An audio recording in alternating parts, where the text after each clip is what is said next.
It's you again. What is it?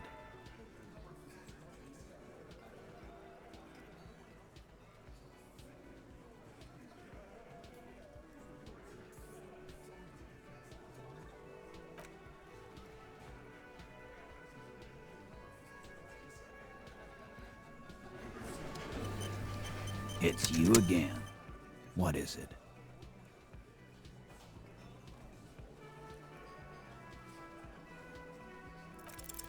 Clausia is playing.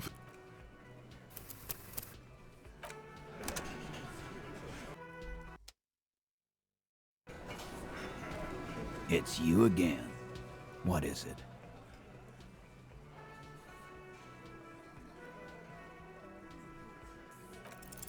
Clausia is playing them.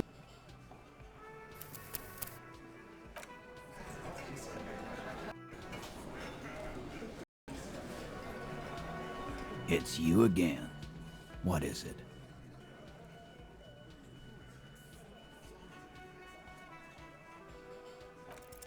Clausia is playing them like a...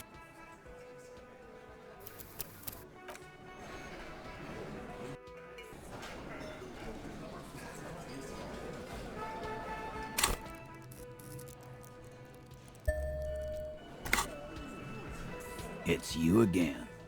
What is it?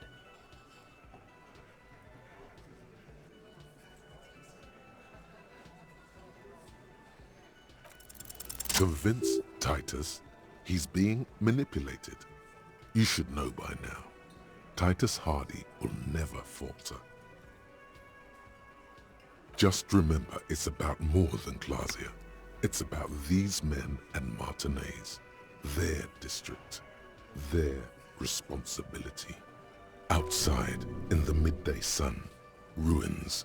The pavements are cracked and the benches peeling. Newspapers blow in the wind.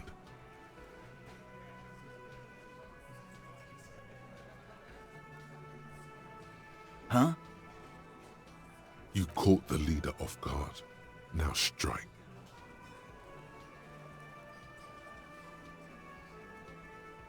Yeah, let them know. We'll kill you dead. Bring that up one more time, and you won't get to write that report. The man's fists under the table are balled. You can tell from his neck and shoulders. He means it. We didn't light him on fire.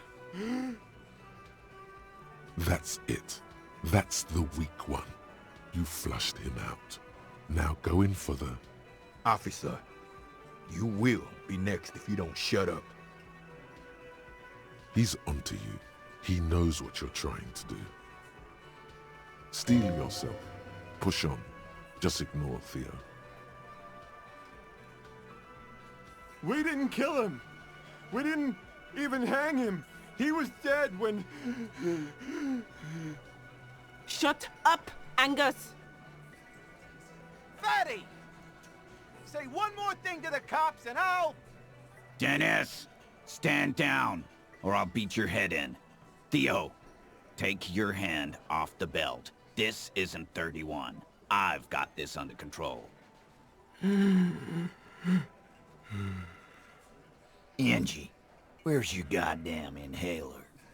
You sound like you're dying. I left it home. I can't get it. I'm too fucked. I'm sorry. Why are you so fucking fat, Angus? Now it's all pointless. Because of you. You wasted my time. I told you, Titus. I told you just give her up.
It is such a pleasure to see you again, officer. How may I head the citizens' militia on this fine day? Sweet, sweet Jenny. Of course,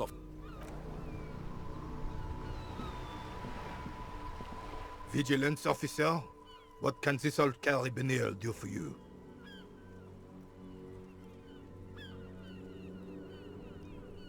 I prefer the old name, Insulindian Lily. Girls bought them to young cadets when they entered service. Wearing them on your cap was supposed to bring good luck. It used to be. But the communards were fond of them too. Call them revolutionary flowers. Bells of the revolution. You know what? Now, they brought me misery, false hope, and disappointment. The revolutionaries sullied them. You stirred up some bad memories there. but it wasn't the revolutionaries that sullied the ID for you, was it? She gave them to me too, and your jealous little heart just couldn't accept it. Enough! I can go over these matters in detail with you, Gaston, but not while we have company. So, officer, there's nothing for you to understand here. It is not her death you are investigating. Reversal Fair of 91 in the Faubourg district. A parade was held to honor Guillaume Le Lion's name day, and the Carabineers marched in the place of honor. This was the happiest day of my life.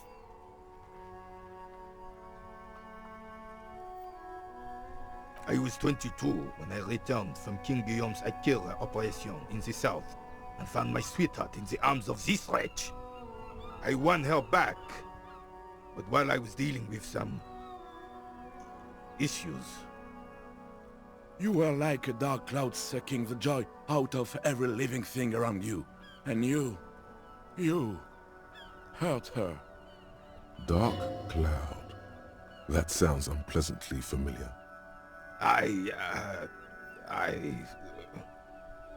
Those days and memories are gone.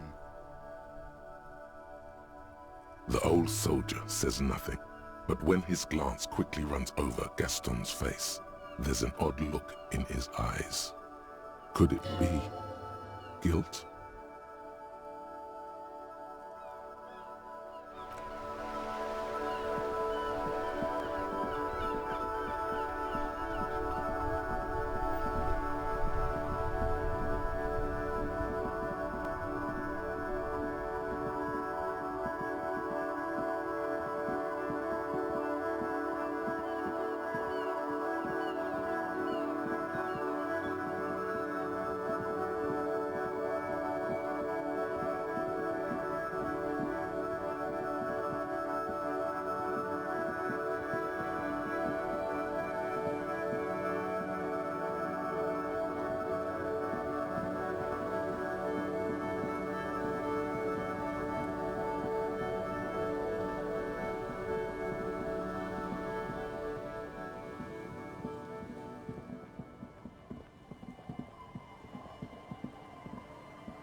Our tenant, the policeman.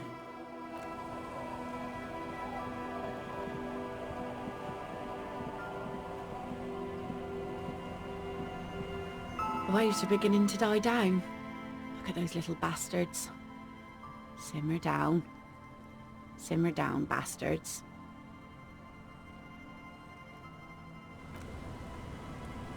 The waves are beginning to die down. Oh? Who? Well, how can I assist you then, officer?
Good morning, comrade! Yeah!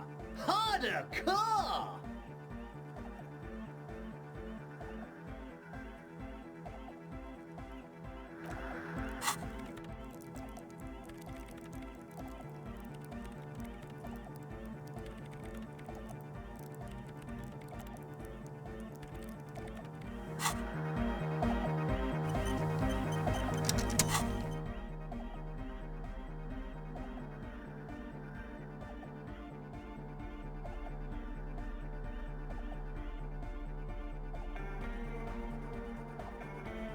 Six crumbling petals rest on your palm.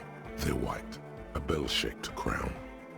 Somewhere in central Jamrock, Lieutenant Kitsuragi steps into the public library. Rows of shelves pass on either side. You feel he should be here for this, for in-depth flower analysis.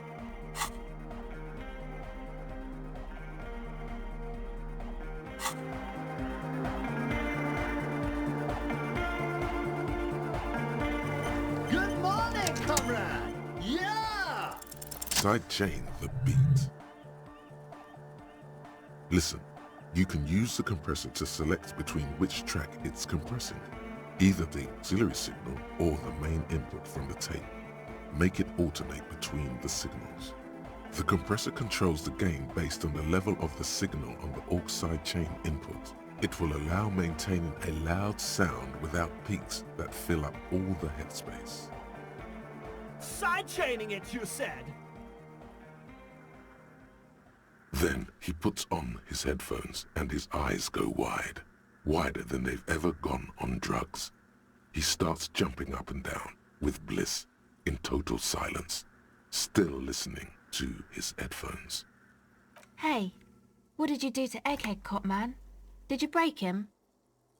Are you ready, pussy? Noid straightens his back, ready for the beat. I was born ready, Egg.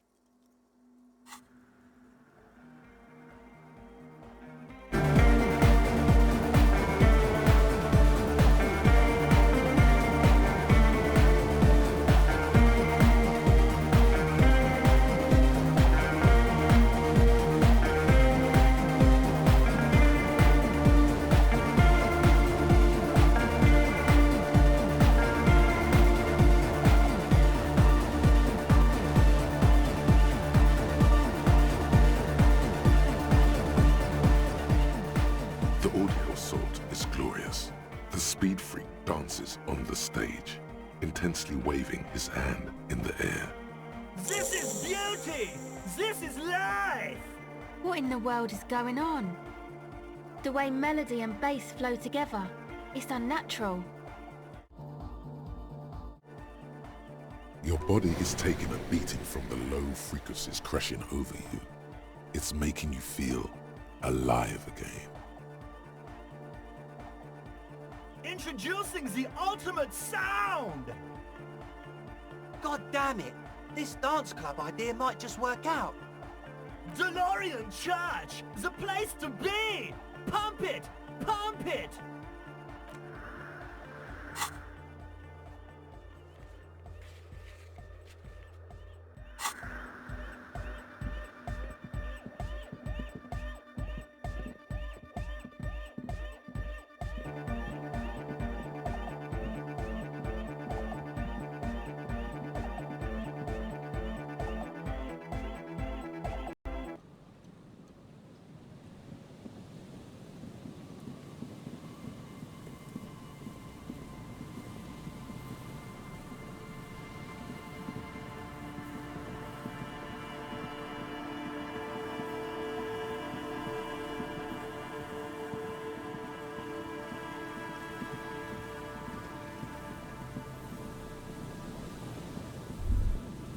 The remaining windows rattle from a strong gust of wind.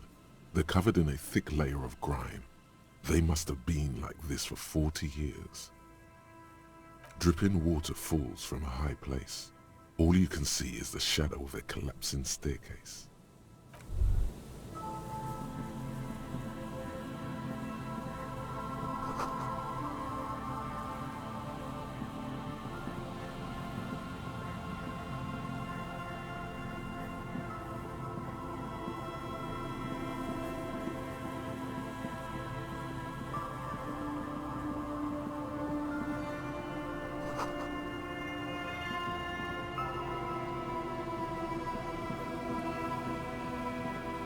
You see a once bright mural towering above you. The signage has peeled off over the years, but you can still make out Feld Electrical R&D. A slogan used to intertwine with the loops a long time ago. Now only a shadow of peeled letters remains. It says, "Tomorrow is just a whisper away." Ah yes, their famous motto. A fine example of technological optimism from...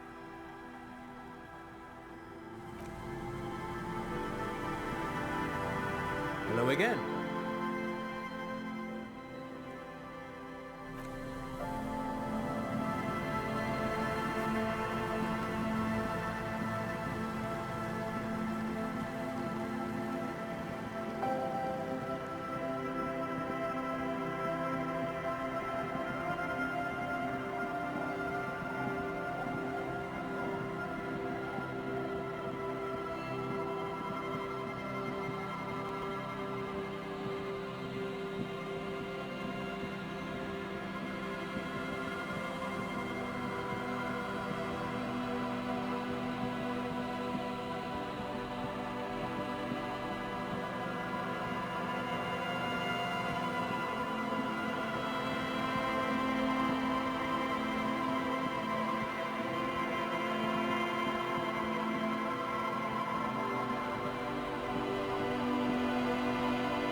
You sit on the wind-worn wooden planks of the bench. Your feet ache.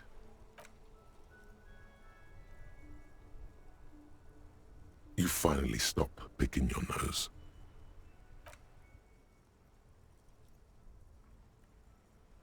Time passes. You wonder how your gun is doing. Hopefully, it's okay.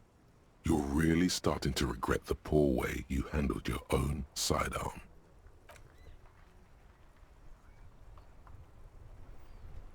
Time passes. You wonder how your gun is doing.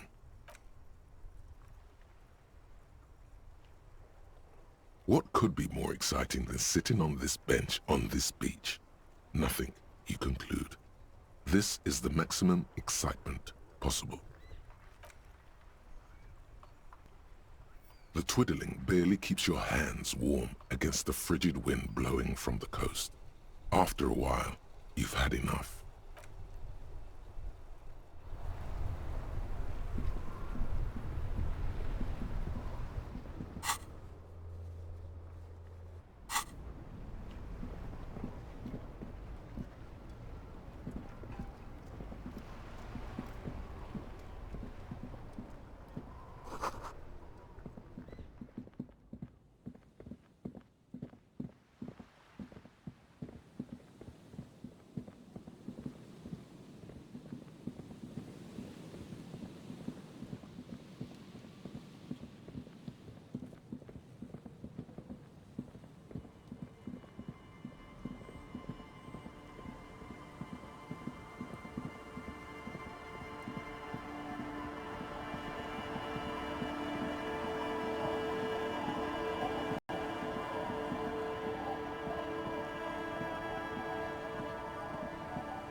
Put your hands where I can see them.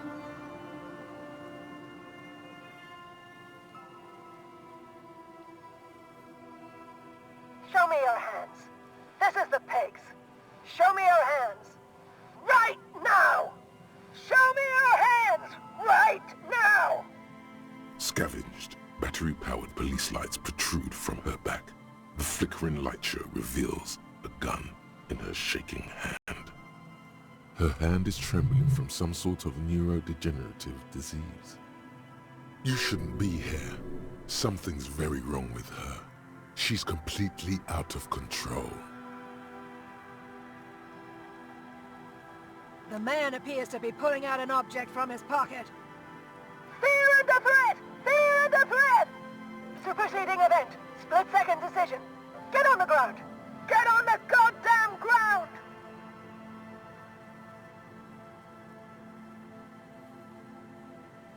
Subject yourself to a full body cavity search. Prohibited materials concealed in nostrils, ears, mouth, navel, urethra, foreskin, vagina, and rectum. In her mind, the cavity search is happening, as long as she's saying it. It appears the things she says are very real to her. It's a goddamn police shitbag. Hug the pavement. You're under arrest. As she waves her hands, you notice familiar-looking ampoules and packets sticking out of the mountain of police gear on her back. Medicine or drugs? She thinks she's a police officer.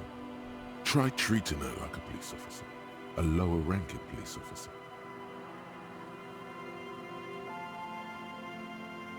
What?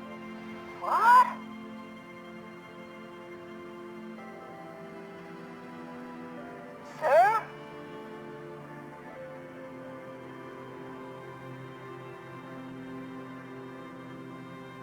With a swift, poorly coordinated move, the woman slams the megaphone against her lips and teeth. A trickle of blood runs down her chin. She doesn't notice it. Officer compromised. Unlawful impersonation. Pigs en route. Engage your will. Okay. She's actually more agitated now. My bad. Confiscated contraband. Restricted access. 2 kilos missing. Eyewitness report compromised.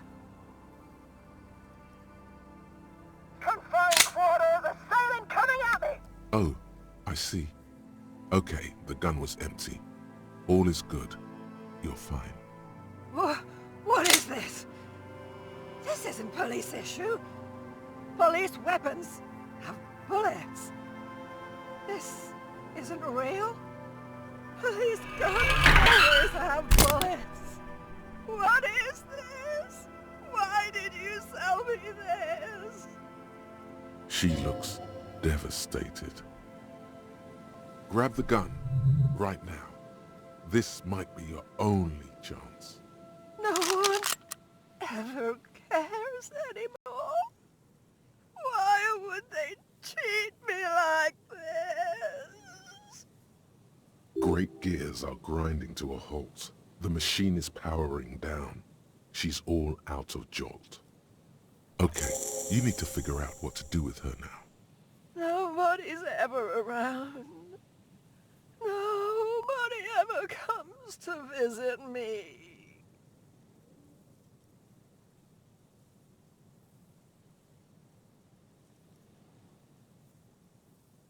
Her scratched skin is warm to the touch, but the person inside doesn't even know you're there.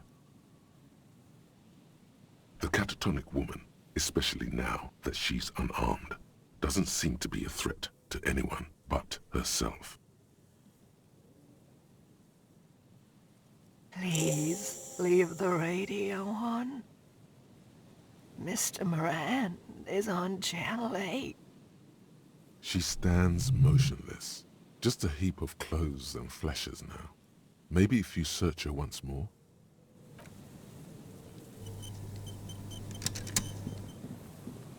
The woman stands slumped. She looks catatonic under her mountain of RCM paraphernalia. Is one of those things a police cap? There were narcotics in there too. You're thinking of taking them? Do.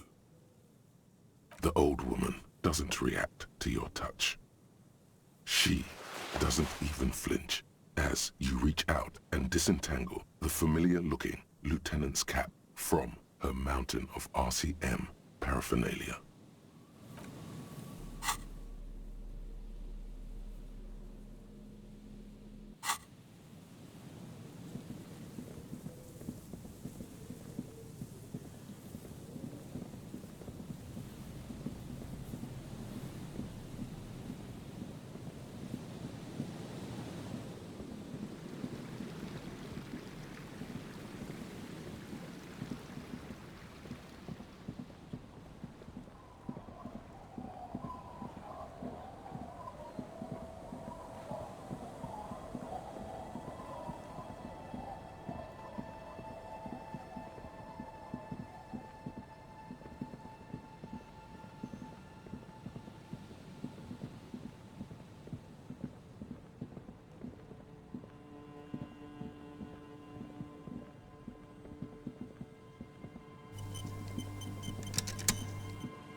Give me a moment.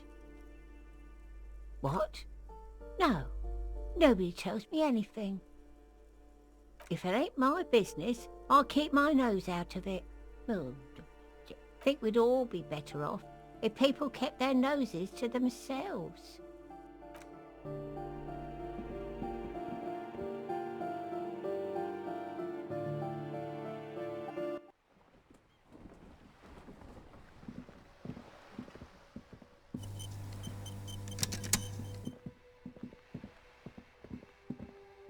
As you approach the metal grill, you can hear several voices having what appears to be an animated discussion.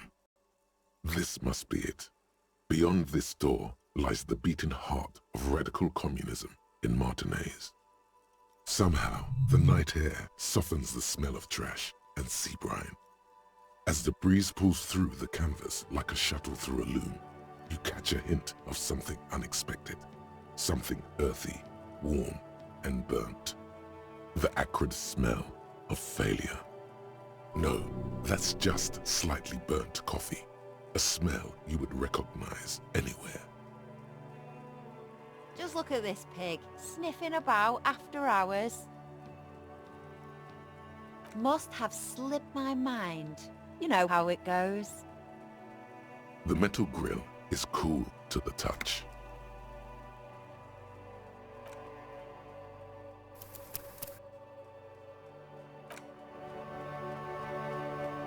You can hear animated voices coming from the other side of the grill. You can make out at least 2 separate voices. 2 voices, both male, approximately early 20s. Careful with those now. I have it. It's going to work. I can feel it. The clang of metal reverberates all along the scaffolding. The voices coming from the other side fall silent. A pair of frightened hares cowering in some dark crevice of their burrow. Who's there? Is that you, Maurice? Who said communist? Did we say communist? Get out of here. For a moment, silence. A slight sensation of static electricity as before a storm. A miniature conference is taking place inside, and you are the subject. What's the passphrase? There's no response. You begin to wonder whether they've slipped out some back way. No, they're still there. You can feel them back there. Alright. The key's taped to the back of the door frame. Just make sure you put it back when you're done, or we'll all be locked out. And do watch the concrete. It just kind of falls away, in places. Have fun at your underground meeting, pig. Hope it's a blast. The 2 young men are either oblivious to or ignoring your entrance. Their attentions are fixed on whatever it is they're stacking in the middle of the floor. Matchboxes, it appears. I think it's holding, Alexis. It is. It's holding. Careful, careful.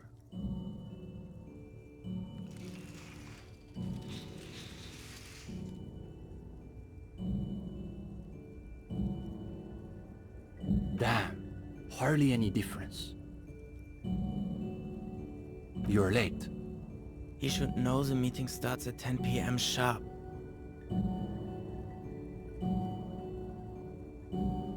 Hey, Esteban, isn't that your jacket? It certainly looks like my jacket, Alexis. Where did you get that, gendarme?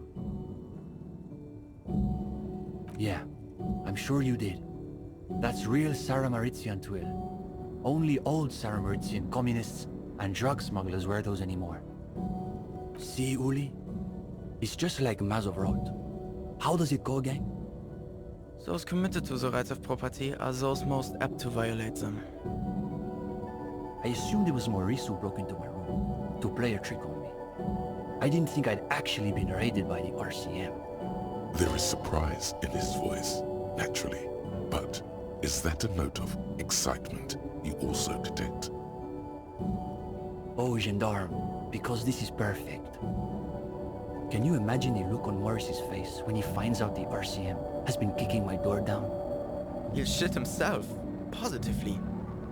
And now they've sent one of their agents to infiltrate our meeting. The RCM wants to join us? Interesting.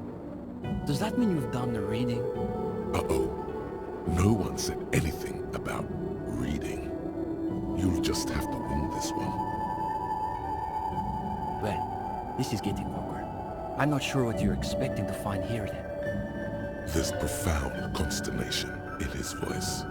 You suspect it's about something bigger than your not having done the reading. Maybe he can explain himself. In the most general sense, I would say we're cultivating revolutionary consciousness. Yes, that's probably the best way to describe it. But more specifically, we're running a reading group. The most rigorous and theoretically advanced materialist reading group in Martinez. Comrade Steban is a great discussion leader. One of the best at the university. Yawn. Can you imagine anything duller than a bunch of Beano-clads yanking each other's knobs? It's really nothing like that. A book club is a place for talking about the plot points of bourgeois social novels and sipping effervescent cocktails. Huh. As though you can call that pablum teaching. One thing you learn quickly at university is that you're not going to find a real education in any lecture hall or discussion seminar. We are post-attendance, basically. Exactly. The only worthwhile part of the so-called École Normale de Revachol is the library. That's where we've made our greatest critical strides. We study all the foundational texts of Mazovian theory, of course. Just last week we finished the second volume of Puncher and Watman's Innocence of Capital. Truly extraordinary. And before that we spent 6 weeks on State and Plasm. This is fine. You can handle a list. In fact, you find the tedium strangely soothing. We've also read Wertmüller's The Megastructure of History, and before that, Real and Reality. Communist theorists love puns, in case that wasn't obvious. Hablars une paix infernale. The original Fizdale translation, not that watered-down revisionist garbage. Obviously. But, of course, our special emphasis is on the theories of Ignace Nilsson and his followers, especially the inframaterialists. You're not familiar with him? It's pretty advanced stuff. You may not be ready for it yet, gendarme. Only Krasmazov's most trusted lieutenant, the evangelist of the revolution, and the founding father of the People's Republic of Samara. It's hard to overstate how unimpressed he is that you've never heard of this world historical individual. He also happens to be the greatest communist theorist after Mazov himself. It was Nilsson who first postulated the existence of ideological plasm, which forms the basis of inframaterialist theory. Plasm, huh? Sounds like a hell of a drug. You might want to ask about it. The young man sighs. His companion looks about furtively. Clinching? No. We're not an operational cell. We think of ourselves as more of an intellectual vanguard. Our stance? What? Do you want to know if the SRV has established a party line on the lynchings in Martinez? Though historically speaking, the SRV has supported direct action against right-wing paramilitary squads, especially when they are doing the Indo-Tribe's dirty work. Good point. So as a provisional matter, I can say we support it. Are they being sarcastic? You feel like you're caught in some elaborate joke labyrinth, but it's impossible to see your way through. It's always that way. Beneath the crust of irony, there's a molten sincerity that threatens to erupt forth. You may witness it yet. No, we're an independent organization. We acknowledge and respect the union's efforts, but our interests are more theoretical than Mr. Clare's. That's easy. Crime is simply the inevitable expression of the injustice and incoherence embedded within capitalism itself. It's a symptom, in other words, not a cause. His companion can barely suppress a yawn. No, unfortunately. The communards were hunted down and killed nearly to a man. All that's left of them are bones and old rifles. The Insulindian deluge wiped out an entire generation of communists. Afterward, they were all bulldozed into mass graves. His friend, though, seems oddly unmoved. On the contrary, he appears to be savoring the thought of so many people shot in the head, regardless of their beliefs. Mark it. There's something sinister in that one. A moment of silence. They're waiting for you to speak. What do you mean? This is the reading group. We're in something of a rebuilding phase. Some of our former comrades didn't have the ideological fortitude our work demands. Intellectual attrition is maybe the best way to describe it. Felix said he couldn't keep up with the reading on top of his classwork. And Susanna wanted to read text other than Mazovian theory. Like novels, if you can believe it. Imagine the audacity of wanting to read a novel in a reading group. See? Even a gendarme gets it. We've tried recruiting new members, but unfortunately the current intellectual climate is pretty hostile to inframaterialist thought. These days, if you're on the left, the ascendant schools are the Godwaldians and their iconoclasts. Don't forget about Maurice and the turnips. Right. Then there was the whole turnip debacle. Whatever this turnip business is about, one thing is perfectly clear. These young students have a much deeper understanding of communism than you do. You could learn a thing or two from them. If you can convince them, you're one of them. They're the most depressing school of communism. They love writing long books with a patina of Mazovian theory to cover up their cheap psychologizing. A gang of cheap psychologists and intellectual midgets. Typical Gottwalders, in other words. It's okay for Uli to say that, because his dad is from Gottwald. The Gottwald school believe that intellectuals as a class are incapable of sparking revolutionary change. So all they can do is critique capitalism from inside itself. That's why they spend all their time smoking cigarettes and writing long works of criticism that make you want to commit suicide. If it were, they wouldn't keep committing suicide. You see, the Gottwald school look like communists. They talk like communists. But scratch the patina and you'll see beneath that they're just depressed liberals who've read too many books.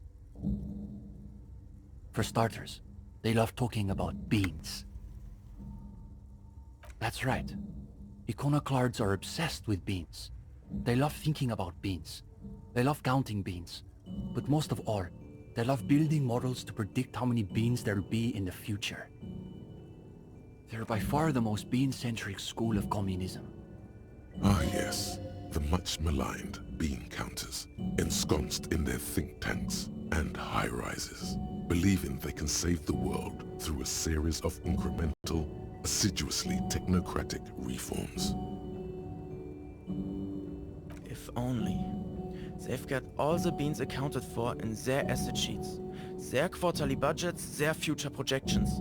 But for some reason, there are never enough beans to go around. So we've just got to cut our bean rations in half. And next thing you know, there are budget cuts. So now we've got to cut the bean rations in half again. You see, iconoclasts claim to be communists.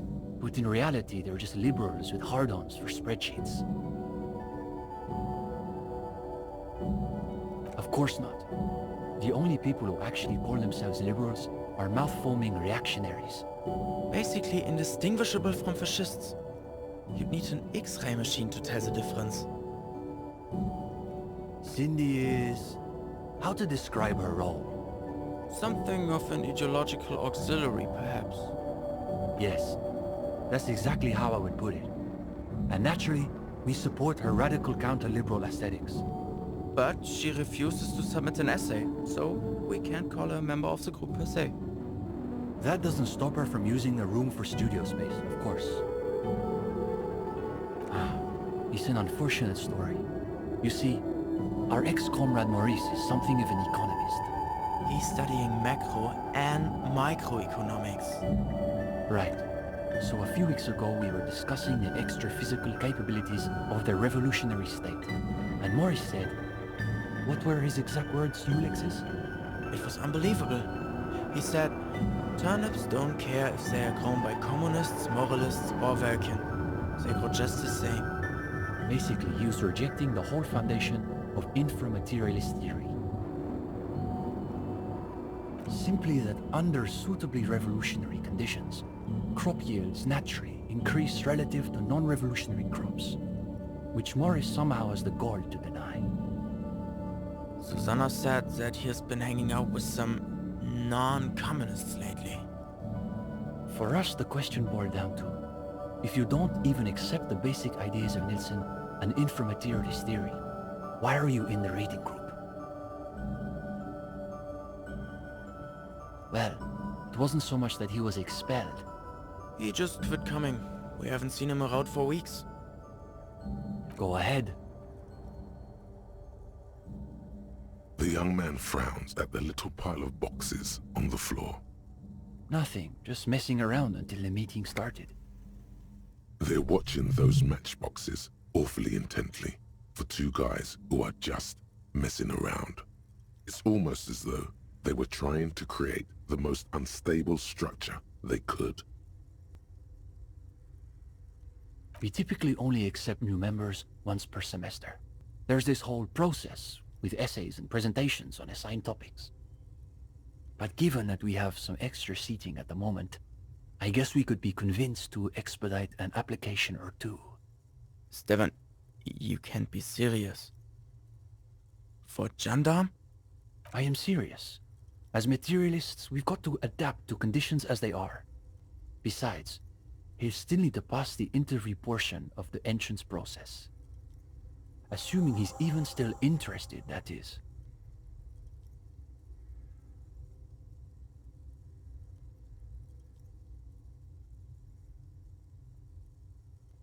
Sure, we're here most every night. Maybe we'll catch you again. Sleep well, gendarme.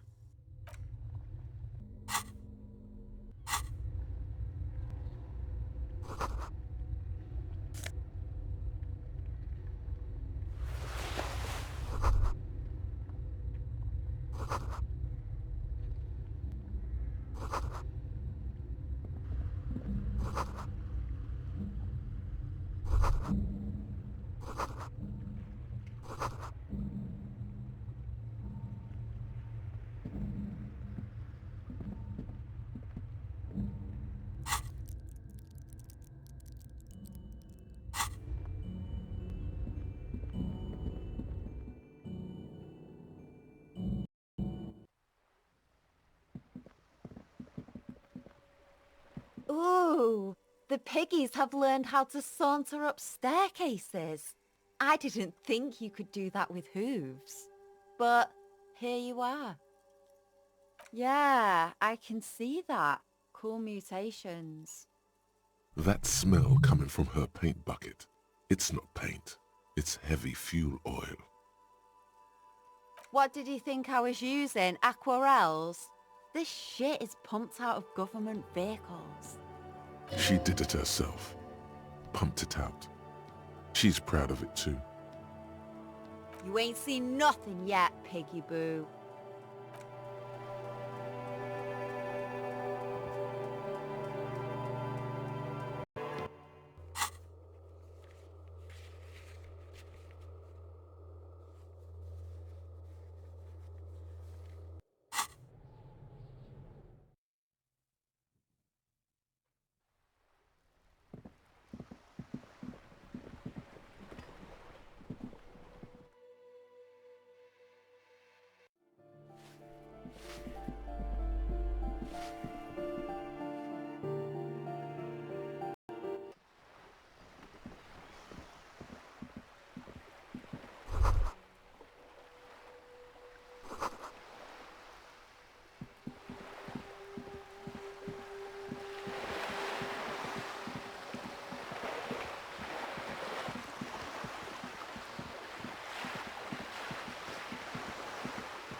Hey, was there something you needed? You're already set for the night.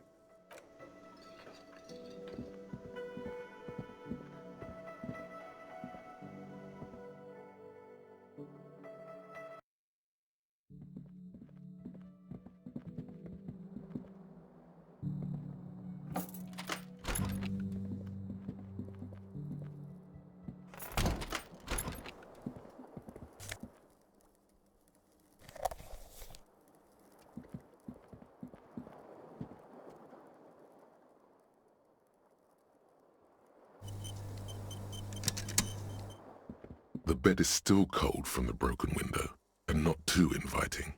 But it's yours. You've earned it. The room behind your closed eyelids is familiar now. The only home you've ever known. Its darkness gathers. The last thing you hear is the wind blowing in through the broken window. Then something comes, a kind of sleep. Like a deftly cast fishing net, sleep pulls you out of the world and into its dark shore. The rough mesh chafes, tightening around you, it digs into your brain. How have things been going for you out there? Helped anyone lately? Saved anyone lately? Murdered anyone lately? Because you know you are a murderer. A disco music listening psycho killer who offs poor people and then forgets about it.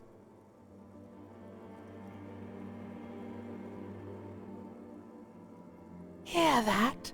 Iceman wants to sleep. He doesn't care about killing people. That's nothing to him. Black water under the bridge. The thing he's really scared of is much, much worse than that. Don't tell him, sister.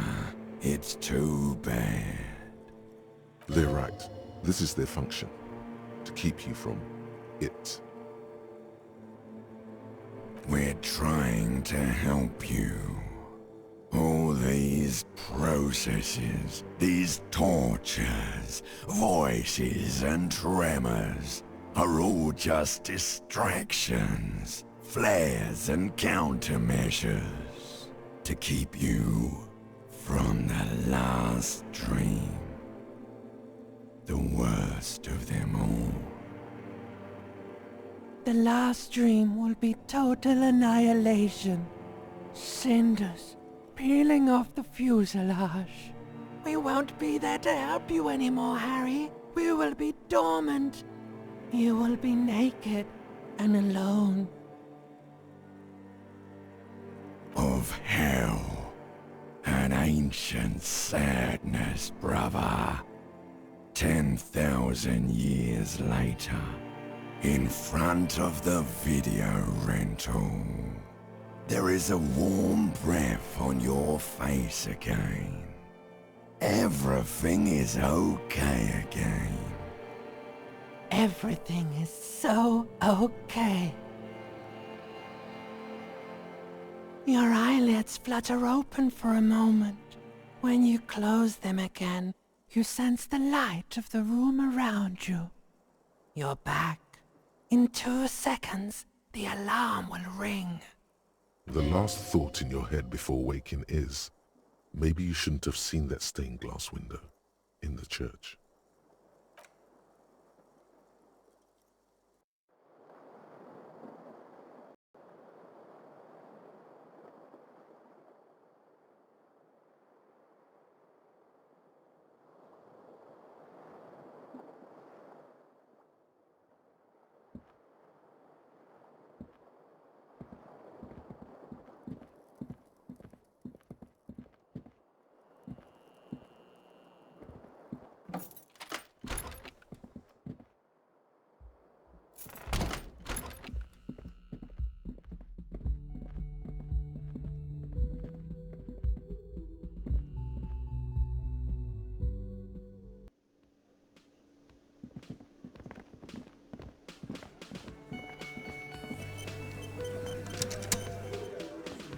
It's you again. What is it?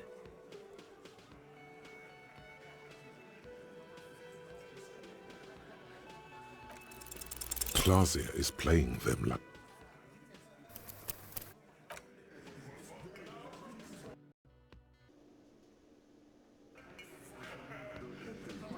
It's you again.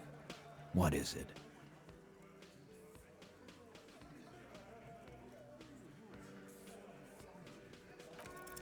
Convince Titus he's being... Just remember, it's about outside. Huh? He'll get it. Go on. Got it. Kill you because they don't like you. All because... Bring that up one more time, and you won't get to write that report. The man's fists under the table up. Yes, I understand, Alain. That's your name, right? Alain? You'll kill us. That's what they do in the Wild North. We didn't light him on fire! That's it. That's the weak one. You flushed him out. Now go in for the... Officer, you will be next if you don't shut up. He's onto you. He knows what you're trying to do. Steel yourself. Push on. Just ignore Theo. The lieutenant has put down his notebook. His hand is resting on his holster. He gives you an imperceptible nod. What? What does that mean? Go for it. The lieutenant has his eyes set on the fat guy. Push Angus. We're almost there. We didn't kill him! We didn't even hang him! He was dead when...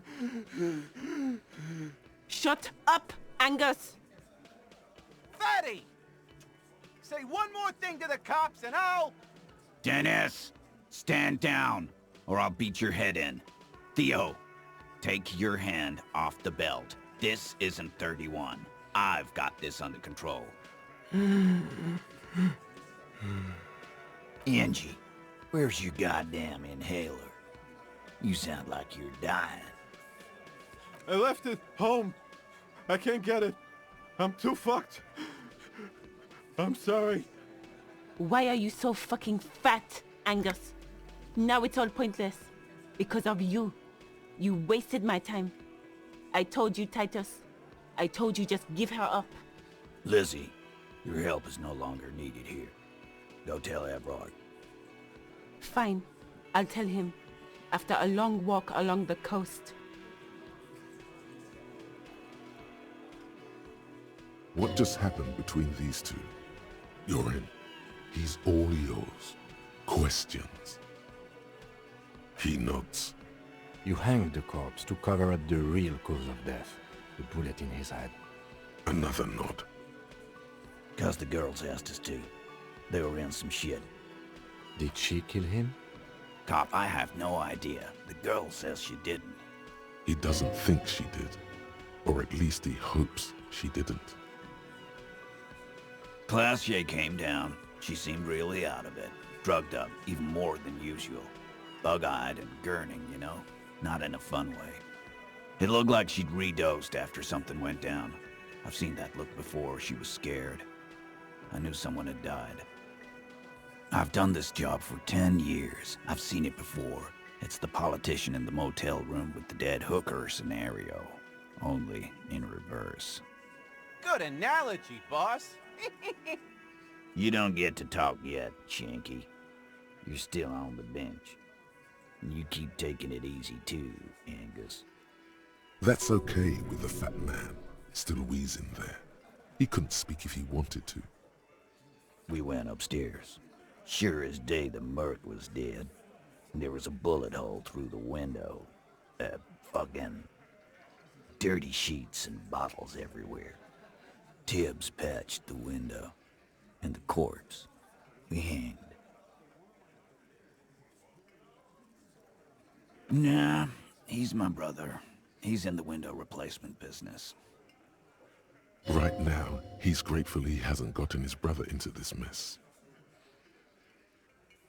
You may have noticed our girl's in some shit of her own. The can't show up on police radar kind. There are people after her. from the old world, where she came from. They're powerful, connected to the moral intern. She's clearly afraid for her life. Says if she showed up in your systems, she'd be ghosted away. And why would you help someone like that? By taking on a murder? Why would I? I guess we abide all sorts of runaways and losers here. It's a Martinez thing.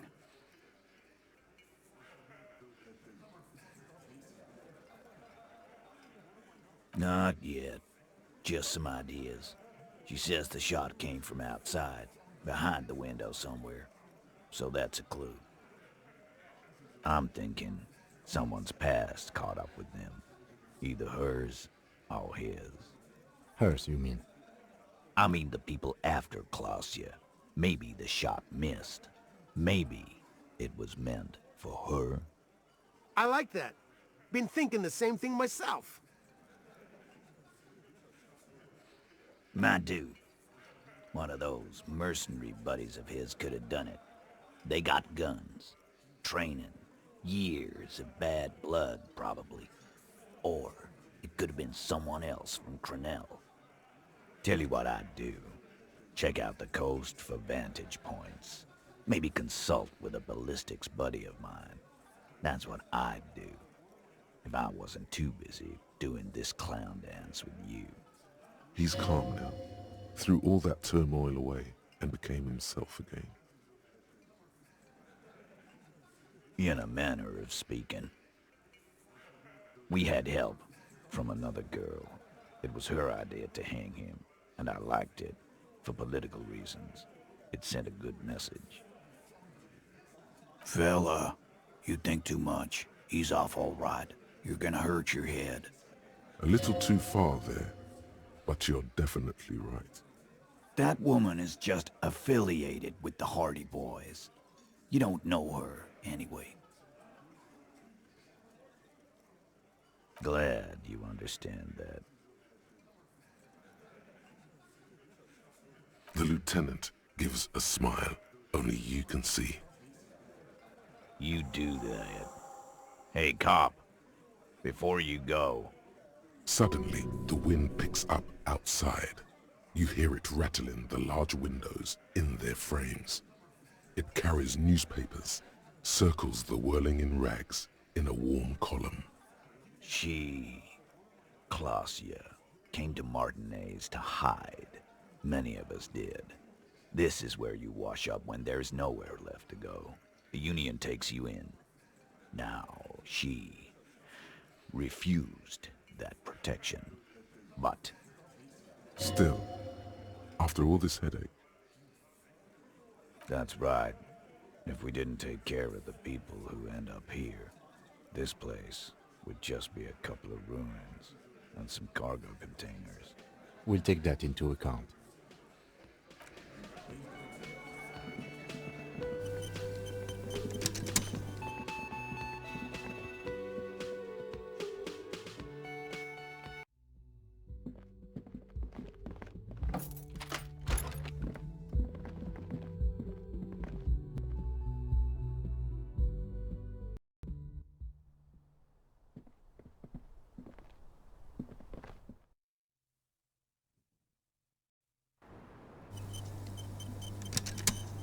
It's always good to see you. Something in her demeanor has changed. She's tired, consigned to her fate, to being here with you and what's to come. I understand. I knew there was a chance you'd get them to tell you. It's what you do. You're the police. For what it's worth, I'm sorry for wasting your time. If you knew we would find out eventually, why did you waste our time? Because of the Hardys. I couldn't just dispense with them. They were only trying to help me. Out of the shit I'd gotten into. Is she implying the Hardy Boys are the law? You're right. There's more. You answer to the coalition government, and by extension, the moral intern. You share a database with them. You send people to their courts. Just business. But bad business for some people in the moral intern. If I show up in your records, officer, they will find me. They will... What happens if they do? They will kill me, sir. If you file my name, take me in for questioning, enter me into the moral intern mill, well, then I'm fucked. For nothing. This murder didn't have anything to do with me. Here we go. For once, you seem to have her off guard. It's not nice, but it's not illegal. Not here in Ravishol, or even in Oranje. What exactly did you do? Industrial espionage. I joined a business collective with the intention of betraying them. I did my job well enough to be asked to do it again. With a bigger company. The kind you really, really don't fuck with. I took their ledgers, 2 decades worth of accounting. I need the names of the companies involved and who hired you. The job was Lou's-Duin County Savings Bank. They sound small, but they're part of the Lou-Scott conglomerate. That was the second job. The first was some printer company. You wouldn't know them. But she really destroyed them. She still feels it. As to who hired me for the job, I don't know. But they're after me too, along with Lou-Scott and their friends in the MI. Once you're done in the competitive intelligence circuit, you don't have allies. You're radioactive.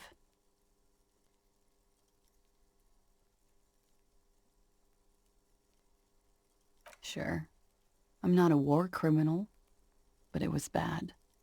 People lost their jobs. Good people too, not just C-suite. A lot of people got hurt, but that's just more of my shit you shouldn't have to deal with. You're solving a murder. That can wait. Look into her eyes. There's more. One of them killed themselves because of me. The young woman looks at her cigarette with melancholy. It's almost gone. We were there. Together. In bed, I mean. Okay. He was in a kneeling position. He had just entered me. I was on my back, looking at him. I heard the window behind me shatter, and I turned to look. There was a hole in the glass. I turned back to him. His eyes were looking through me, and his mouth was open. Dumb. I could see. I could... A great pain moves through her, a dark and indefinite wave. She continues in spite of it. I knew he was dead, before he fell down on top of me. You were right. He did enjoy the moment of his death. He was heavy. I pushed him off and he fell to the floor. There. He only had his boots on. I bit the pillow, not to scream, then ran downstairs. I waited for the second shot to come. For me. I thought there would be one. It never came. She's forgotten about her cigarette. The butt has burned right down to her fingernails.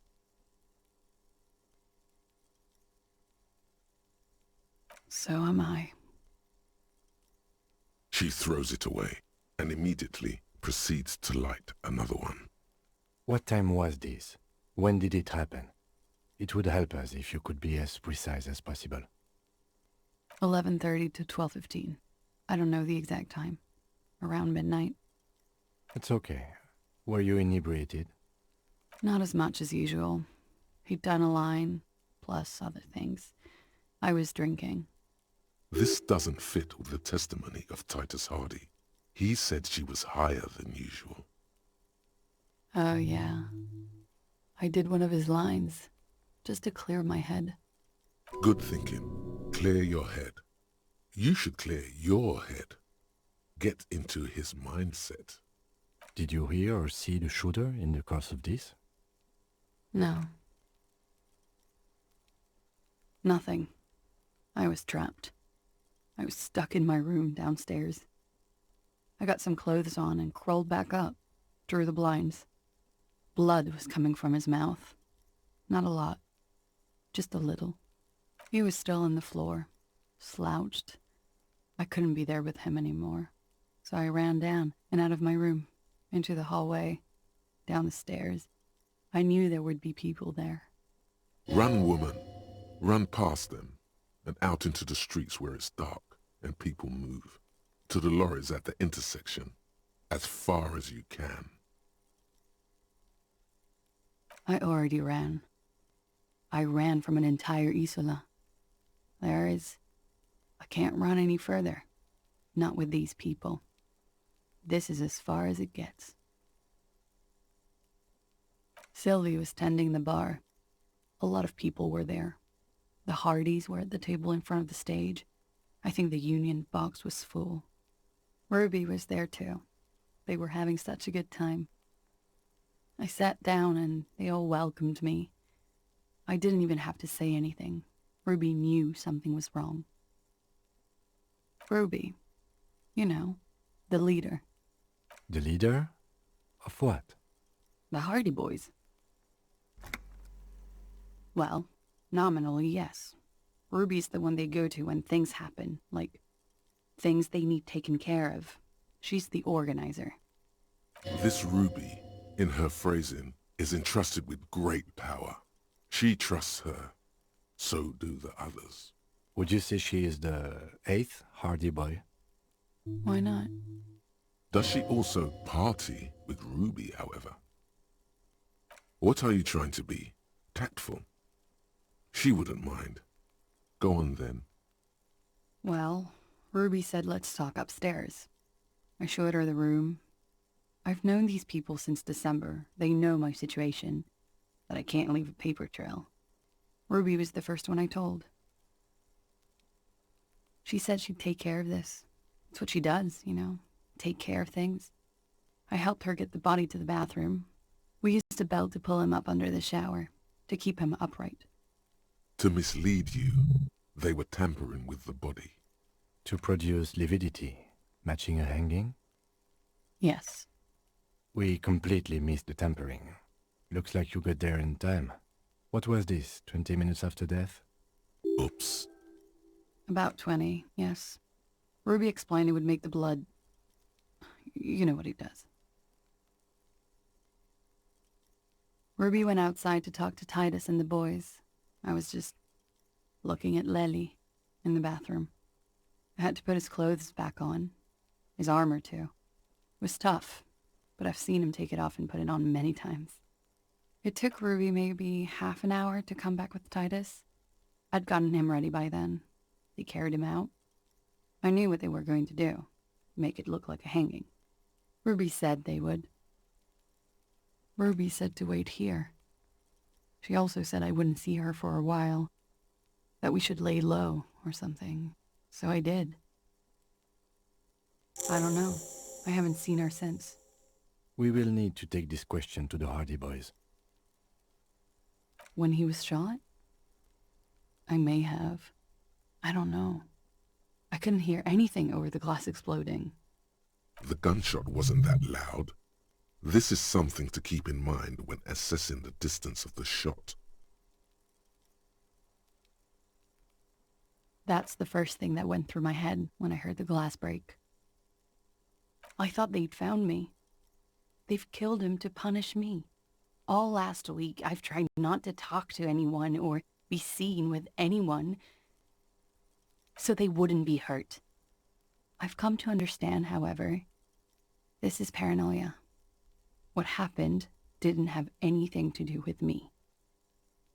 Or, I don't know anything anymore. All I do is wait here. We can't go after Loose Cap. Not yet. There are other, saner leads. I don't ask you to, Lieutenant. If there's one thing I know, it's that you'll get nothing from there. Because I'm an idiot. You have to understand, the people around here, no one was making the call, and he kept rotting. And then they picked his clothes off, and that little fucker threw stones at him. He kept throwing stones at him for 3 days. I could hear the thud, thud. So I called you.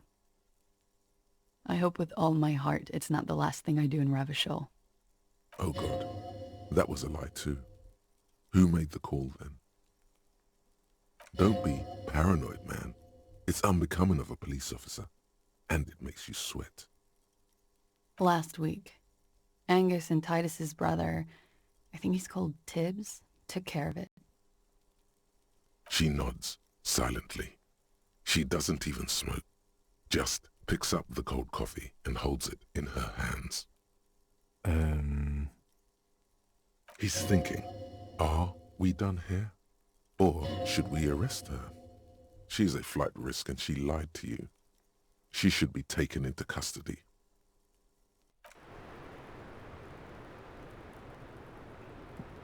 Yes?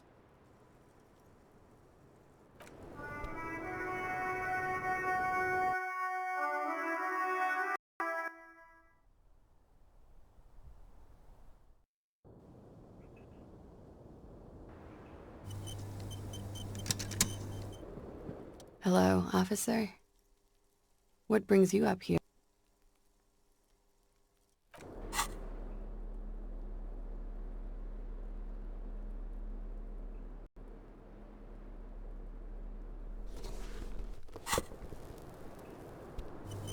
Hello, officer? What brings you up here again? But we are.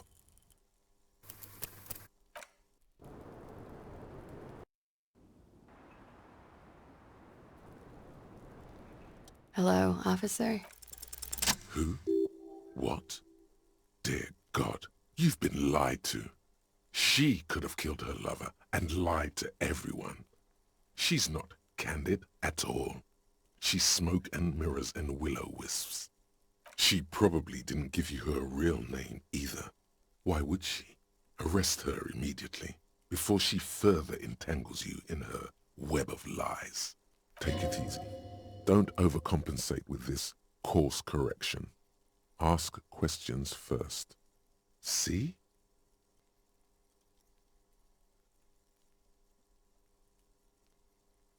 She's slow. You are. This is not...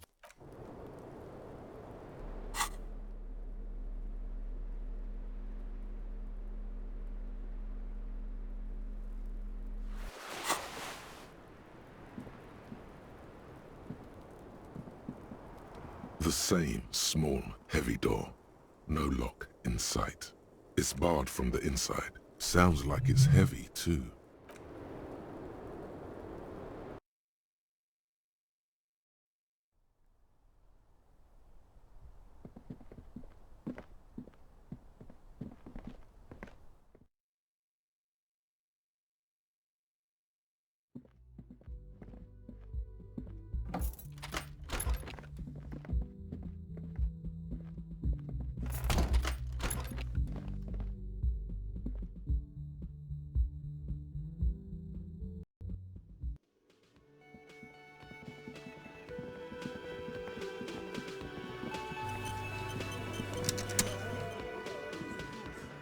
It's you again. What is it?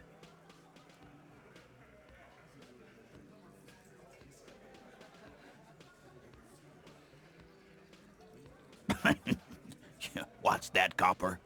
You want us to help little old ladies now? You're local law enforcement, aren't you? Helping troubled civilians should fall under your jurisdiction. Yeah. We'll send someone out. Who is? Wait. It's the pigs, isn't it? God, poor lady. Don't worry. We'll handle this. I think she got some family in Kuron or something. Bastards left her alone when she got sick. We've been getting complaints. Hey, wasn't Everard's B team looking for her the other day? They said something about her, I don't know, finding something? Yeah, I think you're right, Gene. You have something of yours, Pig. Whatever you do, do not admit to these punks you lost your gun. You will suffer if you do. No? Well, whatever then, copper. No. They totally said what it was. What was it? Anyone remember? I don't remember. I was fucking drunk. Let me know if you figure it out back there. Now, anything else we can help you with? Auntie LaPlante, we always called her. Something LaPlante. Marianne, amigo. Be anything else you wanted to know? Was, like before, just an old lady. Her kids moved away years ago. Never come to visit. Never took her calls. She gets out every now and then. She did right by lots of us when we were kids. Always was a little off, but still. The children kept her together. Get wanted to be a cop, you mean? Well, shit. I don't actually know. Anyone know why she started acting like a pig? No fucking clue. It's gotta be the crazy. Who'd want to be a pig?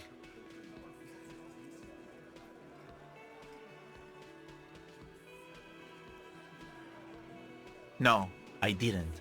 Because I'm not fucking stupid, Polizonte. Yeah, Carl. That's some pretty fucking weird shit to say. The pigs level weird. But whatever gets you through the day. Dunno. She lives by the water.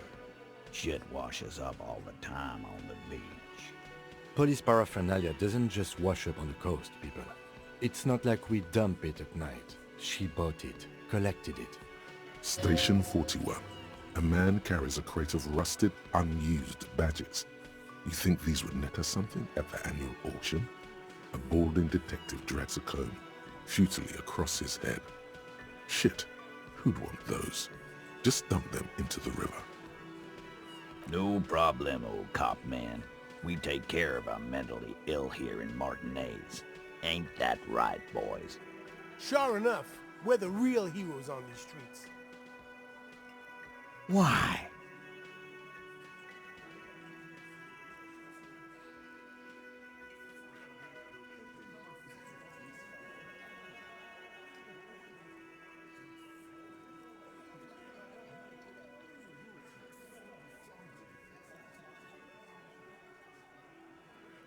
Sounds like you want to push this steaming pile of shit on anyone.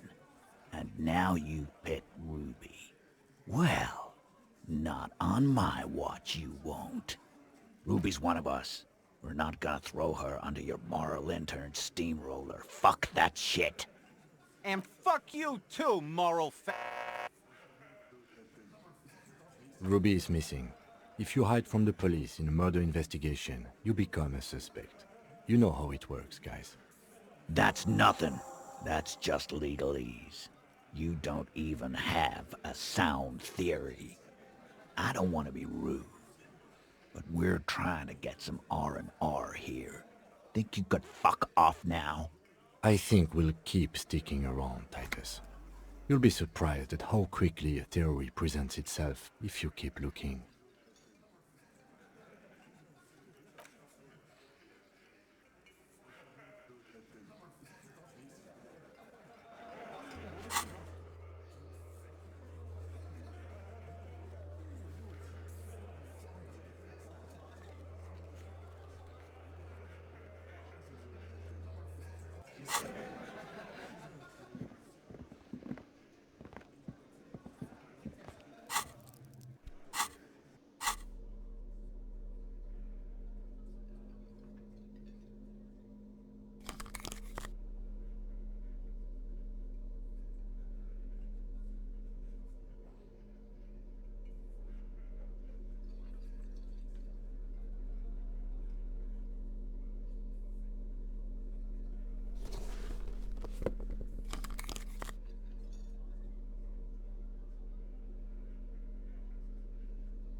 It's you again.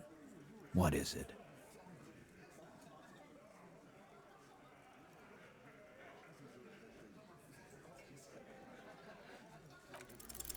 Nothing is happening.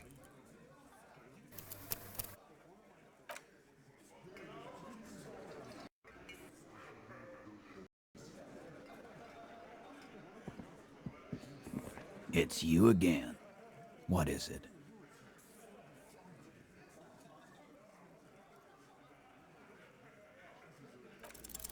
A sudden flash of lightning in your neocortex. The hostel cafeteria is lit by its airy blaze. Floor plans, bullet trajectories, webs of human emotion, all channeled into a single thought. Because she was here, all night, with us. He's cobbling together shit so he can put her away. It's Cop 101. She was here all night? 11:30 to 12:15? She was here during all that time? Yeah, with us, drinking, near the stage there. No. All right, she took a fucking leak, okay? For one moment. Maybe went out too. She has an operation to run from her lorry. We're not getting into what that operation is again, Cop. That's probably for the best. Don't break your stride now. And just 'cause she was gone for 5 minutes doesn't mean she magically got to the roof and shot him. I've been through this. It's not plausible. All right, we're in. We got Ruby unaccounted for sometime during the window. This was crucial. Now let's place her on that roof.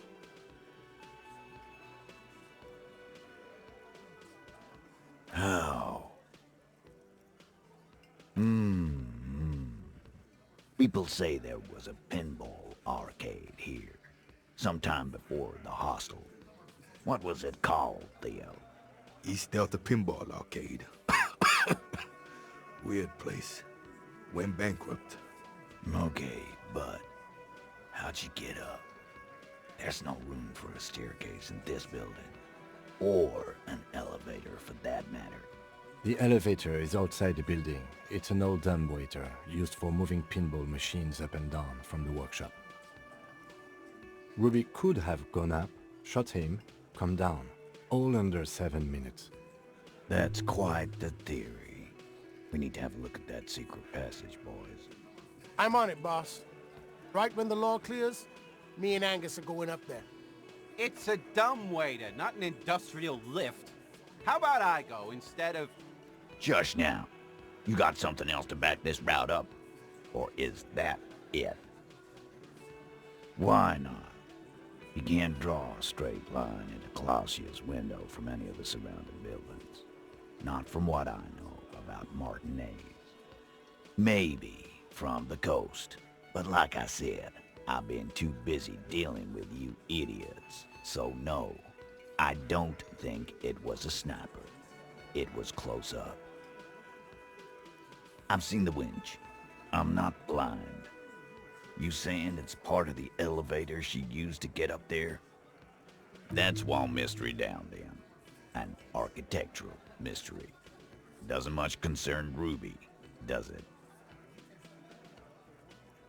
Right. What the fuck does that got to do with Ruby? Wow, man, can we? I mean... That'd be awesome. I beat that royalist machine 20 times now. All right. We can get the barman to bring them down. What else? Footprints. Recent. What else could you make out? How recent? What size? That close, huh? How fortunate. I'll take a thorough look at those prints myself before I believe that, Cop. Good news is, I'm still listening. I don't like guessing, Cop. No one does. It opens the steel door in the kitchen, the one that leads upstairs to the roof. This key was right here, with you, all the time. Quit jumping to conclusions, Theo. You took that key. Did it look like it was recently put there? No, the ribbon was old. Faded. It had been there for 20 years at least. And then put it back? Why? It's damn interesting you found it there, but it doesn't fit with Ruby, and you know it. It doesn't fit well, but it fits, and he knows it. Firmly doesn't go well with could've. There's a route to the roof. Me and the boys need to check it out. That's what we've established. But a route does not put that bullet in his head. A gun does that, and Ruby doesn't carry one. Phase 2, murder weapon. Get a gun in her hand. If not that, then at least a shadow of a doubt, in the shape of a gun. God damn, that's just about your favorite topic, isn't it? Every fucking 5 seconds. You were warned not to bring it up. Your best shot here is to just back out of it. Okay, cop. She's got connections.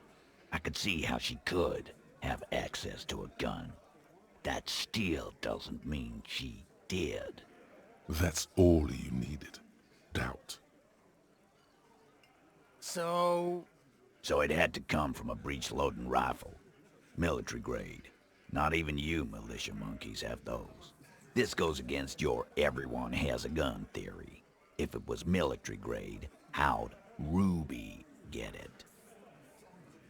You don't know. Just be honest. Right. That's mighty forthcoming of you. So, let me extend you the same courtesy. She's connected to you know what. So she may have access to semi-automatics, but that's a long fucking stretch of the imagination. All right, Carl. Keep talking. I'll tell you when I've had enough. Pete, we're not seriously considering it, are we? Ruby wouldn't do this. Why would she do something like this? Phase 3, motive. The last component. The big one. Get this and they'll give her to you. Remember, don't piss him off. That never works. And I suppose you have a theory on that. Think about it. Why go through all that effort? It was her idea, wasn't it? The hanging. You went along, but she suggested it. She had, like, a fully formed plan and shit. Right when she came back downstairs. Really, Shanks? Claudia wanted to talk to another girl, that's all. She was just the first one up there. I could have come up with that plan if I'd have been first. Time for a logics demonstration. He scoffs. Think. You kill him. Get up there. Shoot him. Get down.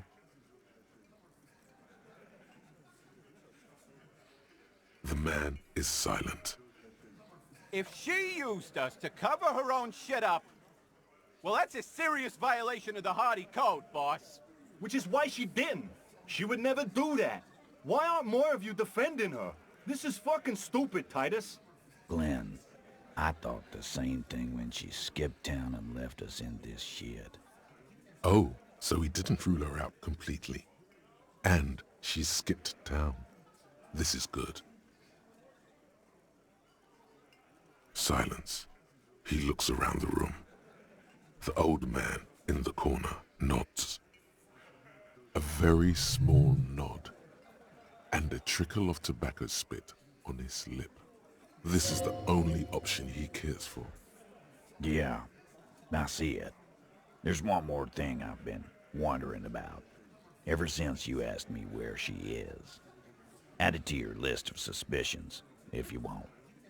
I don't know where she went. She just got up and left. Got real scared, too. Wouldn't tell me where. However hard I asked. Want to know why?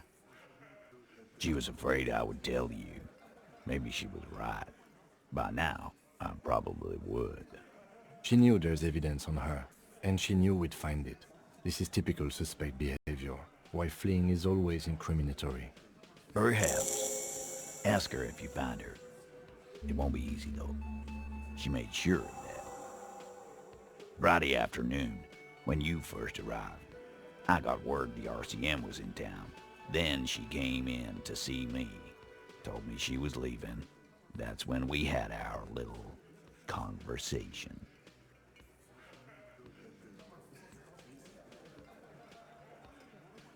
I told you. You. Yes, you. The cop with the sideburns and the disco clothes. And a hole in his heart. That first. Why not? You suck on that gun like someone tore you a brand new asshole.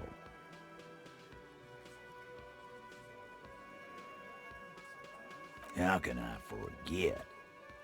You know, when I first saw you limping here, I thought she was paranoid or sniffing her own supply. But now I'm not so sure. She said you have a funny taste in clothes and that you won't stop until you have something on her. She said she's heard of you from Jamrock, that you're a human can opener, that you play suspects against each other, open them up like cans. Fucking hell. Titus, did he just... Open Angus up like a can? Yes, he did. Now, we can whine about it, whack him, or we can go on with our lives. I'm having a go on with our lives kind of day, Al. How about you? It's not an actual question. Silence. He nods. You are insistent. Yeah, there was something else. She wouldn't tell me, though. I could see she wanted to. It was burning on her lips. This caught Titus. This caught heat. But she was too scared. Scared? You should be too. A strange fear creeps over you. A metallic taste in your mouth. Change the subject. Everard's file on you seemed thin on info. She must know from somewhere else. From Jamrock. Something more. Of course, I should have known. Concentrate on tracking down Ruby. She's not far. We know that much. She didn't take her lorry, so she's on foot. Good fucking luck, man. She knows this place like the back of her hand. You'll never find her. Yeah, Al. And we won't either. She's not really a hardy candidate anymore, is she? She's not, Glenn. A little. On the coast. Where have you looked for her, more precisely? More precisely, on the coast, past the waterlog. She's not here, so I'm thinking she's there. Sure, there's some shithouses there, a cinderblock town. Fisherfolk there refuse to unionize, so that's one place we haven't looked. I hear they have a shack where junkies sometimes crash. Time for you to step up. We will start there. One more question. What does Ruby look like? Boyish. Hair's red. Dyed. She looks like a Lowry man. The what now?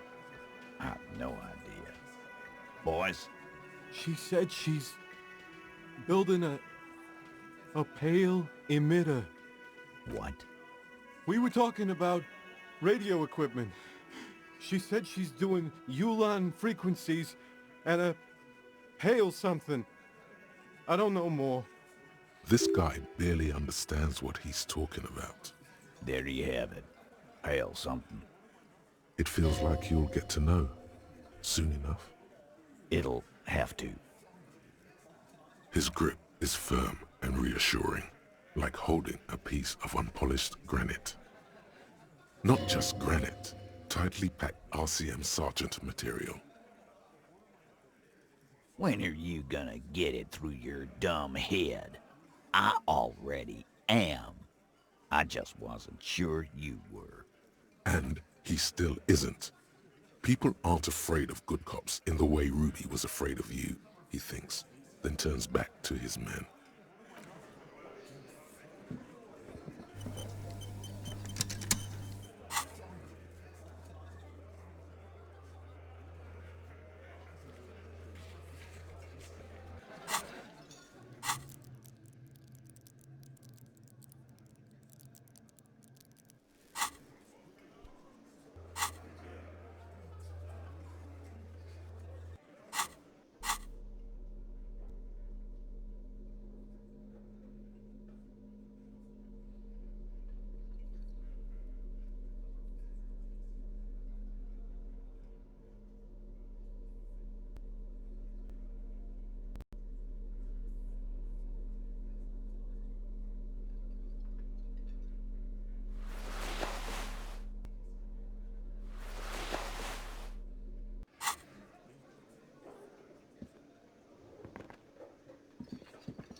Hey, was there something you needed? Got the 20 real? Good. You got the room for the night, but remember, you'll need another 20 real tomorrow.